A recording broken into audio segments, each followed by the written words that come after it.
Krantlar da çəkiləcək deyirlər.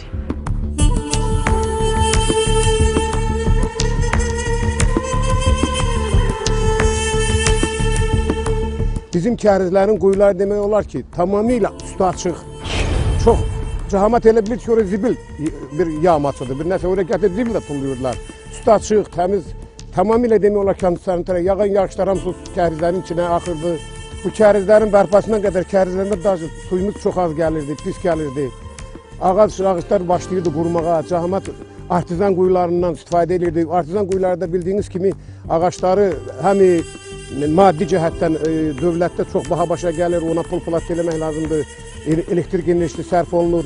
Həm də ki, bütün sahələrdə ağaçları bu duzlu çıxır deyil, ağaçları qurudur. Ancaq kəhri suları çox təmiz, saf olduğuna görə, ona görə kəhri sularından istifadə eləmək bizə çox əlverişlidir, cəmaət üçün çox əhəmiyyətlidir. Ona görə də biz bağlanmış, bu Mingəçevir ofisinin əməkdaşlarına bağlanmış müqaviləyə əsasən kən-kən bərpa qrupu tapdıq. Onların əziyyəti nəticəsində biz bu kəhrizlərimizi başladıq təmir eləməyə. İndi bu saat biz fikir verə bilərsiniz ki, bizim kəhrizlərin bütün quyuları hamısı aşağıdan yuxarıya qədər dəmir beton həlqələrdən həlqələnib hamısı. Hamısının üstünün qapaqdan örtülüb, təmir olunub və antisanitariya tamamilə aradan götürülmüşdür. İnsanların maddi rifah halı demək olar ki, yaxşılaşıb.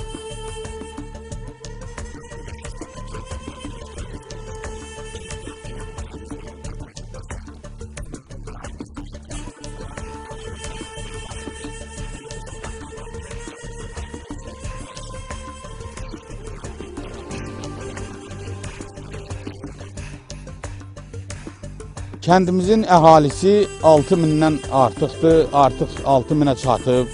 Bu əhalini bu kərizlər təmin eləmir, bizə əlavə su lazımdır. Su olan yerdə həyat var, su olan yerdə yaşayış var. Təsərrüfatımız böyükdür. İştəpə kəndinin 3400 hektar sahəsi var. 3400 hektar sahənin 200 hektarı həyatyanı torpaq sahəsidir, şəxsi həyatyanı torpaqlarıdır.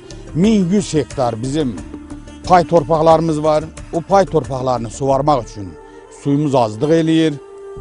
Ona görə də bizə yeni su mənbələri axtarıb tapmaq lazımdır. Ona görə də bizim kəhrizləri yenidən bərpa eləmək lazımdır.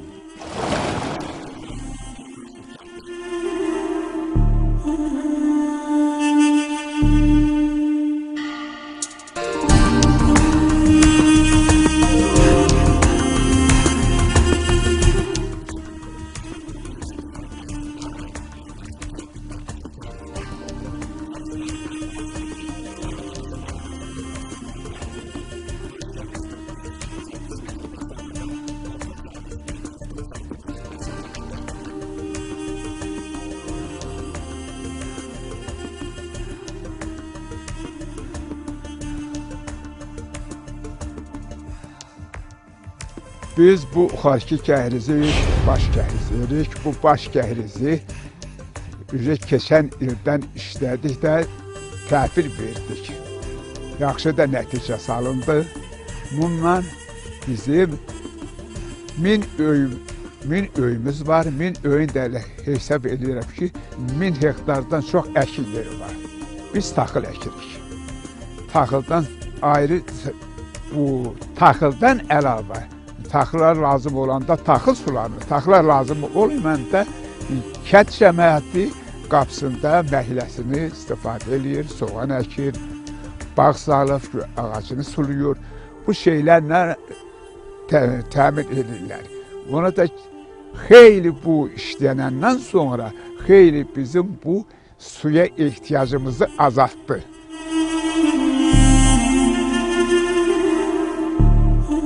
Hal-hazırda biz İrmaşlı kəndinin orta kəhriz adlanan sahəsində yerləşirik.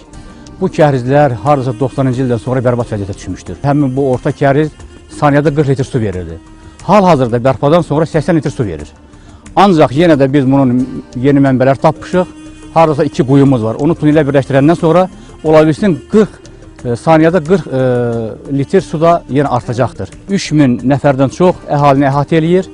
Əhali deməli burada pay torpaqlarının suvarılmasında, həyətyanı torpaqlarının suvarılmasında həm də içməli su kimi istifadə edirlər. Deməli, hardasa bir 350-400 hektar sahəni tutur.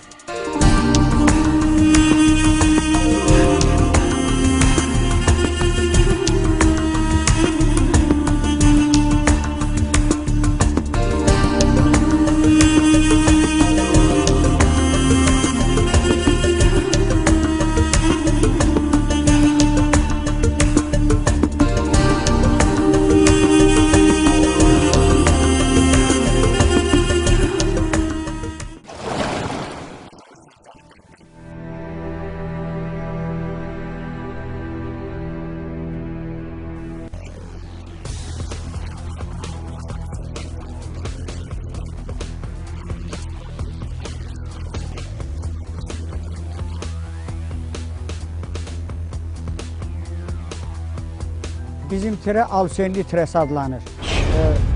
Alsönlü babamız vaxtilə həmin bu Dəltirə kəndində yaşayıblar. Mən Alsön babanın kötücəsiyəm. Onlar bu kəhrizi vurdurublar burada içməli su məqsədindən, ya suvarma məqsədindən bu kəhrizi vurdurublar. Uzun müddət bizim bu kəhriz